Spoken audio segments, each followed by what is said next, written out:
అధిక సాంద్రత పద్ధతి హెచ్డిపిఎస్ 3x0.5 అడుగుల దూరంలో నాటితే 29,040 మొక్కలు వస్తాయి. 3x1 అడుగుల దూరంలో నాటితే 14,500 మొక్కలొస్తాయి.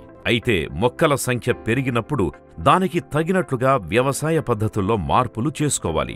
ముందుగా హెచ్డిపికి అనువైన వంగడాలను ఎంచుకోవాలి. ప్రవర్ధన్ సీడ్స్ వారి రేవంత్ మరియు సైరస్ వంటి రకాలు హెచ్డిపికి అనువైనవి. హెచ్డిపికి అనువైన రకాల్లో మొక్కలు దృఢంగా నిటారుగా పెరగడం, తక్కువ ఆకులు, ఎక్కువ సంఖ్యలో పెద్ద కాయలు ఉండడం, మొక్కల్లో కింది పక్క కొమ్మలు లేకపోవడం ముఖ్యమైన లక్షణాలు.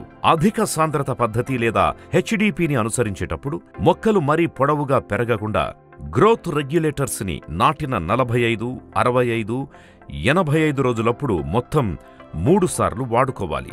ఆ గ్రోత్ రెగ్యులేటర్స్ వల్ల మరొక ప్రయోజనం ఏమిటి అంటే ఆకు మందంగా పెరిగి రసం పీల్చు పురుగుల బెడద తక్కువగా ఉండే అవకాశం ఉంది. అవసరమైతే 90 నుండి 95 రోజులప్పుడు కాండం తలలు తుంచడం చాలా అవసరం. దీనివల్ల మొక్క పైభాగంలో కూడా పక్క కొమ్మలు వ్యాప్తి చెంది త్వరగా కాయలేర్పడతాయి. ఇతర సాధారణ పద్ధతి రకాల్లో పత్తిని 4 నుండి 5 సార్లు తీయవలసి వస్తే హెచ్డిపిలో 2 నుంచి 3 సార్లలో తీసివేయవచ్చు. మొదటి పత్తి తీతలోనే ఎక్కువ దిగుబడి సాధించవచ్చు. దానివల్ల మళ్లీ కూలీలను సమకూర్చుకునే సమస్యను అధిగమించవచ్చు. ఎక్కువ మొక్కలు తొందరగా పరిపక్వతకు రావడం వల్ల వివిధ రకాల చీడపీడలైన పీబీడబ్ల్యూ, బూడిద తెగులు, తలమాడు వంటి వాటి ఉధృతి నుంచి తప్పించుకోవచ్చు. అంతేకాకుండా హెచ్డిపి పంటను మెషిన్ల సాయంతో కూడా తీయవచ్చు.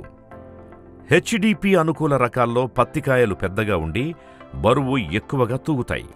కాయలు పగిలిన తరువాత బాగా విచ్చుకొని పత్తి తీయడం సులభమవుతుంది. హెచ్డిపి పద్ధతిలో పంటకాలం తక్కువ అవ్వడం వల్ల రెండవ పంట కూడా వేసుకోవచ్చు.